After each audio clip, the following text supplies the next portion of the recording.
Salam sejahtera, saudara yang kekasih di dalam nama Tuhan Yesus Kristus. Kembali kita bertemu dan kita akan memikirkan kebenaran firman Tuhan. Kita lanjutkan pemikiran kita tentang pelayan sesat. Bagaimana sekarang kita akan melihat lagi bagaimana kehidupan Israel yang digambarkan oleh Nabi Amos dalam kengerian dan kesedihan yang luar biasa. Amos pasal yang kelima ayat 11 sampai 14. Amos pasal 5, 11 sampai 14, demikian firman Tuhan. Sebab itu, karena kamu menginjak orang yang lemah dan mengambil pajak gandum daripadanya, sekalipun kamu telah mendirikan rumah-rumah dari batu pahat, kamu tidak akan mendiaminya.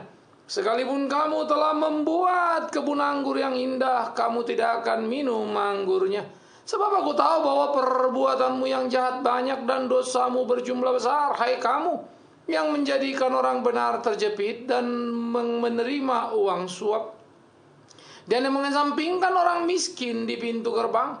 Sebab itu orang yang berakal budi akan berdiam diri pada waktu itu, karena waktu itu adalah waktu yang jahat.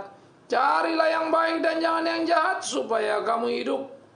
Dengan demikian Tuhan Allah semesta alam akan menyertai kamu seperti yang kamu katakan.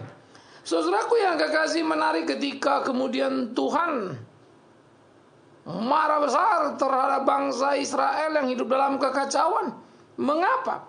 Karena semua para petinggi, mulai daripada kerajaan, raja dan istana, mulai dari imam kepala dan para bawahannya, seia sekata sebagai pemimpin melakukan kengerian, sehingga politik dan agama korup di zaman Amos itu menyedihkan. Orang-orang tak lagi berani berkata benar. Nabi-nabi yang muncul hanya coba menyukakan hati pendengar. Ironis, tetapi itulah faktanya. Imam-imam hanya berbicara tentang hal-hal yang normatif yang menyenangkan semua orang, takut untuk mengatakan kebenaran kecuali nabi yang sejati, dan itu mengalami kesulitan. Dan itulah Amos.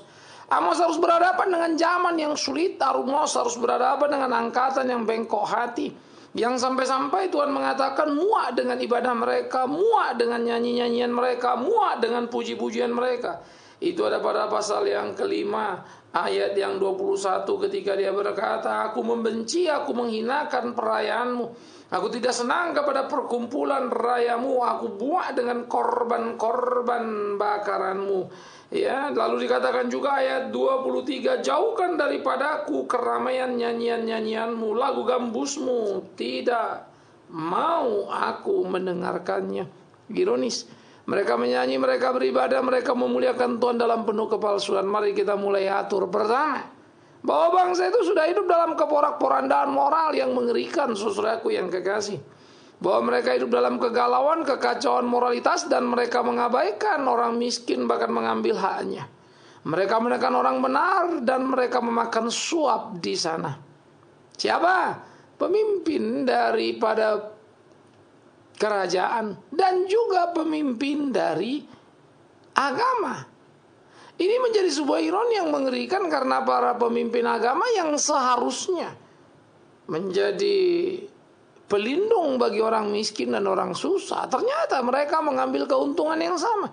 Mereka sudah tidak peduli dengan apa yang terjadi, mereka hanya peduli dengan isi perut mereka.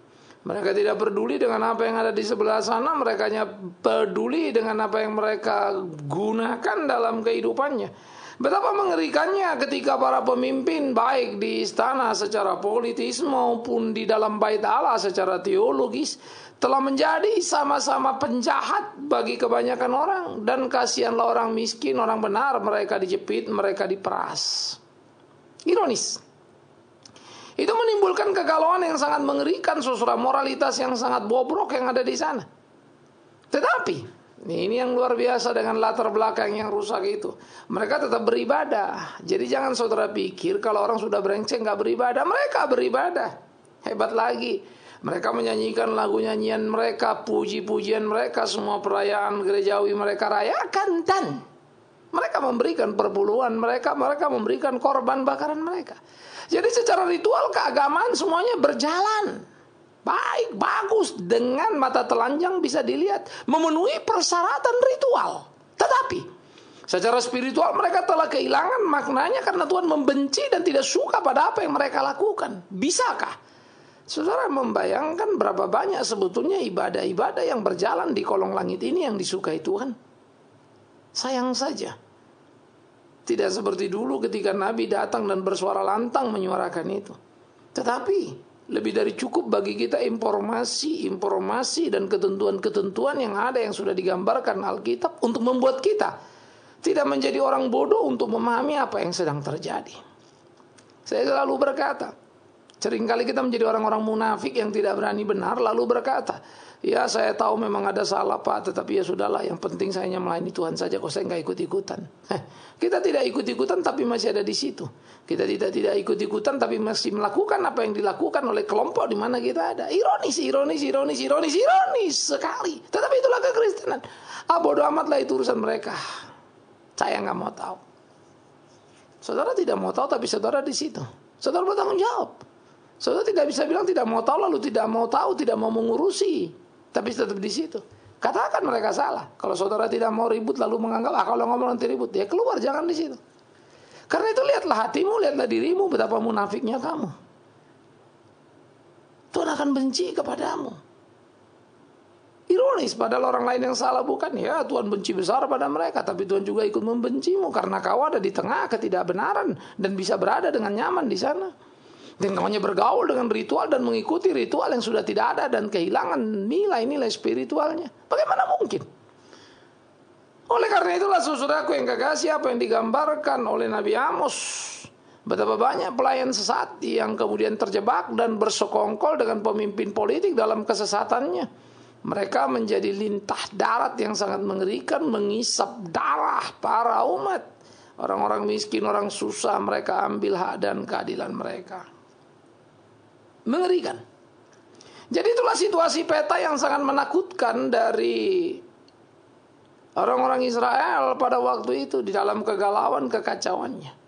Tapi mereka tetap beribadah. Yang kedua, bagaimana kemudian dikatakan bahwa aku tidak suka dikatakan oleh Tuhan akan lagu perayaanmu. Aku tidak mau ya untuk mendengarkan itu. Menarik sekali.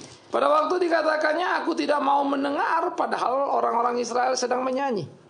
Cobalah mulai pikirkan bagaimana sebuah ibadah dalam kemunafikan bisa berjalan menjadi sebuah ibadah yang mengerikan, karena yang beribadah merasa sudah beribadah kepada Tuhan. Mereka menyanyi merasa Tuhan sudah mendengarnya. Saudara, tiap kali kita mengikuti sebuah ibadah, semua kalimat itu akan diucapkan oleh WL yang kemudian dan mungkin besar WL satu dengan WL lain ribut karena periuk nasi. Semua bergelut untuk menjadi pemimpin pujian karena ada amplop yang diterima. Semua berlomba-lomba untuk melayani Tuhan dalam tanda petik, bukan karena Tuhannya, tapi apa yang akan didapatkan dari pelayanan itu.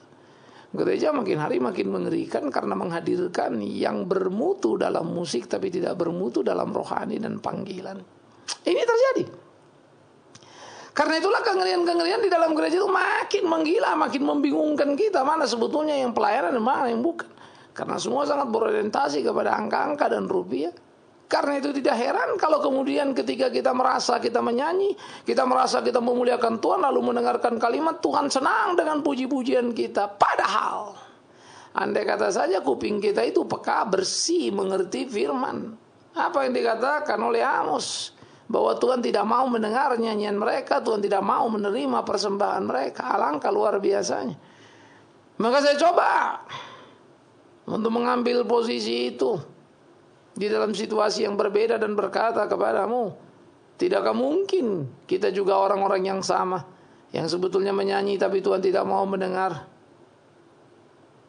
yang memberi persembahan tetapi Tuhan tidak mau menerima, tapi saat bersamaan kita pikir kita luar biasa, kita sudah melakukannya tapi Tuhan tidak suka.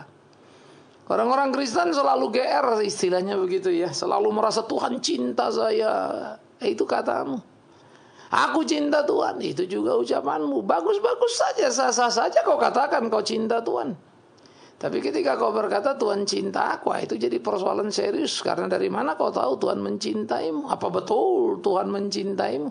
Karena seringkali itu adalah statement atau ucapan agamawi saja yang kita ucapkan dalam kehidupan kita. Tuhan mencintai aku. Tetapi andai kata mulut para nabi masih dibukakan dan bersuara kepada kita, yang kita dengar mungkin adalah Tuhan benci kepada kita, muak dengan puji-pujian kita, muak dengan persembahan kita. Kita selalu berpikir kalau kita memberi persembahan, kita sudah memberi persembahan yang terbaik untuk menyenangkan hati Tuhan. Omong kosong besar itu. Tuhan tidak pernah butuh persembahanmu, persembahanku. Ingat itu baik-baik. Jadi kalau kau pikir persembahanmu menyenangkan Tuhan, kau pikir kau siapa? Kalau Tuhan butuh persembahanmu, butuh persembahanku, Dia bukan Tuhan lagi. Dia Tuhan yang bisa bikin apa saja yang Dia mau. Dia tidak bergantung pada kita. Persembahanmu dibutuhkan oleh gereja, persembahanmu dibutuhkan oleh kami-kami pendeta untuk mengelola itu. Karena itulah kalau kami sebagai pendeta mengelola tidak baik, seharusnya matamu terbelah melihat, memelototinya. Seharusnya mulutmu mengucap kata-kata bagaimana seharusnya kebenaran itu ditegakkan dan uang itu didistribusikan. Termasuk mengurus para orang-orang miskin yang seringkali terabaikan. Bukan sekedar memperkaya diri menambah fasilitas hidup ini. Pernahkah saudara berpikir betapa sebetulnya kita memang amat sangat jahat dalam hidup keimanan kita? Kita beribadah, kita muliakan Tuhan, tapi sedikit pun hati kita tak terguncang ketika banyak orang miskin bahkan mati kelaparan dalam hidup keseharian. Kita menganggap itu nasib mereka, itu salah mereka, bukan? Dan kita tidak berbuat apa-apa. Atau karena kita guilty feeling lalu mau menghilangkan guilty feeling itu, atau supaya tanpa rohani, tanpa baik, seperti juga sering saya singgung, kita coba pergi mission trip, kita layani orang miskin sesaat saja. Ketika kita punya waktu, kita punya dana lebih, dan itu yang kita bagikan. Tapi sejatinya kita bukan apa-apa. Saudaraku yang dikasihi oleh Tuhan Yesus Kristus, pikirkan itu, camkan itu, bagaimana rusaknya sebetulnya hidup kita ini. Dan bagaimana perilaku kita sungguh-sungguh menjadi perilaku yang tidak menyenangkan Tuhan. Harusnya lah kita dengan sungguh-sungguh memperhatikan dengan serius dan bertanya, betulkah Tuhan mencintaiku? Atau itu hanya perasaan keagamanku, keyakinan yang dibangun dalam tiap ucapan tanpa pernah mengukur diri. Kalau betul Tuhan mencintai kita, amat sangat, wow, pasti itu akan terlihat dalam hidup hari-harimu, saudaraku. Itu tidak bisa ditutupi, tidak bisa dibohongi. Itu akan tampak nyata. Itu akan menjadi sangat luar biasa. Sekali lagi itu tidak akan pernah bisa ditutupi dan tidak akan pernah bisa dibohongi. Tetapi kalau itu hanya ucapanmu melulu, akan tampak jelas bahwa kita tidak lebih daripada penipu yang merasakan Tuhan baik tapi sesungguhnya tidak ada dalam hidup kita. Itu hanya ucapan-ucapan kosong saja yang kita ucapkan. Hati-hati. Semoga kita tidak ada di situ dan terjebak lalu kemudian menjadi salah dalam kehidupan kita. Tapi bagaimana kita mau belajar melakukan apa yang menjadi kehendak Tuhan, supaya hidup kita sungguh-sungguh menjadi hidup yang menyenangkan Tuhan. Itulah yang harusnya kita jalani dalam hari-hari kita. Sehingga kita tidak menjadi salah dalam kehidupan kita, tetapi menjadi benar seperti apa yang menjadi kehendaknya, supaya sungguh di dalamnya Tuhan dipermuliakan. Saudaraku yang dikasihi Tuhan, ingat Israel, gereja yang sudah sesat, kacau tapi tetap beribadah. Dan ingat pula Tuhan benci dengan ibadah mereka dan tidak suka. Tetapi saat sama mereka tidak pernah merasakan itu. Teriakan Amos tetap saja mereka anggap seperti angin lalu, saudaraku yang kekasih. Teriakan Amos tetap saja mereka anggap tidak ada apa-apanya. 1001 alasan mereka sediakan untuk menangkisnya demi mempertahankan selera busuk yang ada pada diri mereka, baik para raja maupun para imam. Jabatan-jabatan suci telah menjadi pusat korupsi. Jabatan-jabatan suci telah menjadi tempat untuk memperkaya diri. Ironis, tapi itulah faktanya.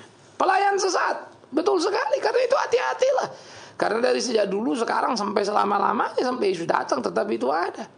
Pelayan sesat tidak akan pernah habis dalam kehidupan. Dan jangan engkau tersesat dengan menutup kupingmu terhadap kebenaran. Itu sebab dikatakan oleh Alkitab, poin yang ketiga. Di tengah-tengah situasi pelayan sesat seperti itu dikatakan, carilah yang baik dan jangan yang jahat, supaya kamu hidup. Dengan demikian Tuhan Allah semesta alam akan menyertai kamu seperti yang kamu katakan. Ini menarik. Kau katakan Tuhan menyertaimu, tapi bagaimana bisa kelakuanmu gak karu-karuan? Tetapi kalau memang betul Tuhan menyertaimu seperti yang kau katakan, hiduplah yang baik, carilah yang baik, bukan yang jahat. Hiduplah benar. Artinya apa? Kau tidak ada di tempat yang salah itu. Kau keluar dari situ.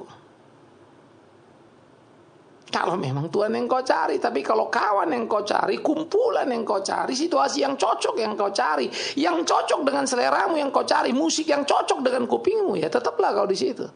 Kalau itu yang kau pikir ibadah. Ibadah adalah mengerti kebenaran anak Tuhan yang hidup itu. Puji Tuhan kalau ada musik yang bagus. Tapi musik tidak mempengaruhimu dalam dekat dengan Tuhan. Kalau itu mempengaruhimu, maka tahulah kau sebetulnya kelasmu masih terlalu jauh untuk mengerti kebenaran firman Tuhan. Kau hanya cari apa yang menyenangkan dirimu dan kau tidak sedang belajar menyenangkan Tuhanmu. Tuhan suka kebenaran, Tuhan suka kejujuran. Tapi kau hanya suka yang kau suka, yang cocok dengan kupingmu, dengan seleramu. Ironis bukan? Oleh karena itu bagian ini menjadi bagian yang mengingatkan gereja di dalam menyikapi para pelayan sesat itu. Jangan ada bercokol di sana menjadi alat bantu baginya. Jangan pula ikut-ikutan memutarkan berbagai fakta. Oleh sebab itu belajarlah yang pertama, saya pikir menjadi penting kita menyadari dulu. Apa itu kebenaran? Karena saya khawatir juga kita bicara kebenaran, saudara tetap merasa iya, amin, amin. Karena saudara berpikir saudara benar, padahal saudara nggak benar. Ini juga pusing juga. Oleh karena itu kebenaran hanya bisa dipahami kalau saudara membaca Alkitab dengan baik-baik. Tidak sekedar senang mendengarkan khotbah. Tidak bosan-bosannya saya bilang, jangan kau percaya 100% apa kata pendeta Bigman Sirait. Bisa bohong, bisa salah gitu. Hati-hati kau. Alkitab yang tidak mungkin bohong, Alkitab yang tidak mungkin salah. Karena itu baca, periksa baik-baik. Kalau saya yang kau tanya, saudaraku, terlalu banyak khotbah yang kau dengar mengerikan bagiku. Itu menjadi penghinaan dan pengkhianatan kepada Tuhan. Saya bisa bongkar kebobrokan daripada khotbah. Tapi tentu saja saya tidak sedang bertugas untuk setiap khotbah orang saya tunjukkan bobroknya begitu ya. Tetapi pada orang-orang yang ada di sekitar saya, orang-orang yang mau belajar, saya tunjukkan bagaimana. Karena tidak semua juga orang akan kalau terbuka kita bicarakan mengerti itu, malah bisa jadi ribut tak karu-karuan. Sehingga kita perlu kalau berdiskusi pada leveling dan pemahaman yang sama, bukan? Iya, perspektif yang sama bahwa ini diskusi. Karena banyak orang gelap mata dan itu bisa jadi masalah. Artinya apa? Artinya tidak menguntungkan untuk kekristenan secara menyeluruh. Tetapi orang yang mau mencari kebenaran tentu akan berkumpul dan kita berbicara. Dan itulah namanya orang mencari kebenaran. Apa sih sebetulnya, apa sih sebenarnya, kita menyelidiki, kita meneliti. Saudara-saudara yang dikasihi oleh Tuhan Yesus Kristus. Itulah seharusnya yang kita hidupkan dalam kehidupan kita sebagai orang percaya. Supaya kita sungguh-sungguh melakukan apa yang menjadi kehendak Tuhan dalam kehidupan kita. Dan kita boleh menyenangkan hatinya senantiasa. Ya.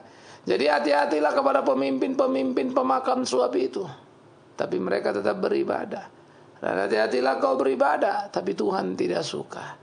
Karena itu supaya Tuhan suka, carilah yang baik, carilah yang benar, keluar dari tempat yang salah itu. Karena itu perlu tahu yang benar dengan cara belajar Alkitab. Yang kedua, perlu tahu yang benar dengan cara melihat ada apa di balik pesan Alkitab tersurat, ke bagian kedua tersirat. Sehingga kebenaran-kebenaran Alkitab itu biarlah kita aminkan dan kita lakukan sehingga membentuk hati nurani kita. Yang sering kebenaran Alkitab itu kita pelajari tapi dilanggar terus dalam kehidupan, biasa diucapkan tapi tidak dilakukan. Munafik kita, mati hati nurani. Tapi kalau kita melakukan itu terus seperti apa yang Tuhan bilang, maka apa yang kita tahu dari Alkitab dan yang kita lakukan itu akan menolong kita menjadi orang yang beriman. Itulah hebatnya, itulah keunggulan kepercayaan kita, saudaraku. Jadi, saudara yang dikasihi Tuhan, jangan kita kemudian menjadi bodoh dalam hidup ini. Sehingga akhirnya kita melakukan apa yang salah, yang tidak menyenangkan Tuhan kita. Tapi marilah kita belajar menjadi bijak dalam hidup ini. Melakukan kehendak Tuhan dan menyenangkan hatinya. Ini menjadi bagian-bagian yang serius yang perlu kita pikirkan. Yang perlu kita lakoni dalam hidup keseharian kita. Supaya kita boleh melakukan apa yang menjadi kehendaknya dalam hidup kita. Kita boleh mensyukuri kasih karunia-Nya yang luar biasa itu. Carilah kebenaran. Jangan tetap berhenti di antara orang berdosa. Sekalipun 1001 alasanmu. Yang penting aku ikut Tuhan. Tak mungkin kau bisa ikut Tuhan di kumpulan orang berdosa. Akan Tuhan hadir di mana-mana, namanya dipuji, dimuliakan. Apa hendak kau baca Alkitab itu? Aku muak dengan puji-pujianmu, aku muak dengan persembahanmu. Jangan terjebak hanya pada ritual-ritual yang tanpa spiritual. Spiritual menjadi kegairahan Tuhan dan ukuran yang Tuhan perhatikan pada tiap gerejanya. Ada tidak saudara di sana kerinduan terhadap kebenaran itu? Oleh karena itu khotbah bisa didengar di mana-mana, kalimatnya mirip-mirip. Tapi kalau saudara teliti baik-baik, bumi langit bedanya itu.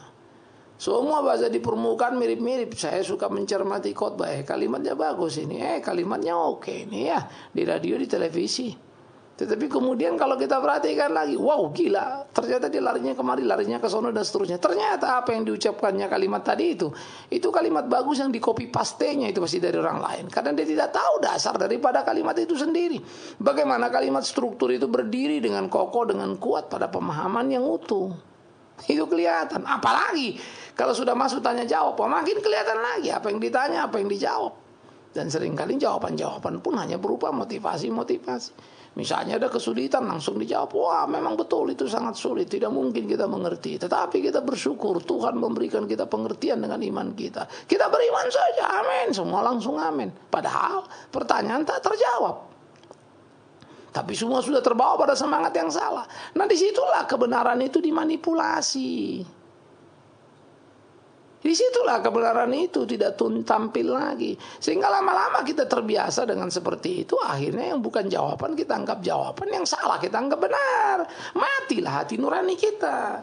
Kalau hati nurani sudah mati, ya mengerikan sekali. Kita sudah seperti mayat hidup kata Tuhan Yesus. Itulah gambaran juga orang-orang Israel yang dikatakan para nabi. Kamu seperti mayat yang berjalan. Tidak ada kehidupan sebetulnya. Cuma bergerak saja ke sana dan kemari. Mengerikan.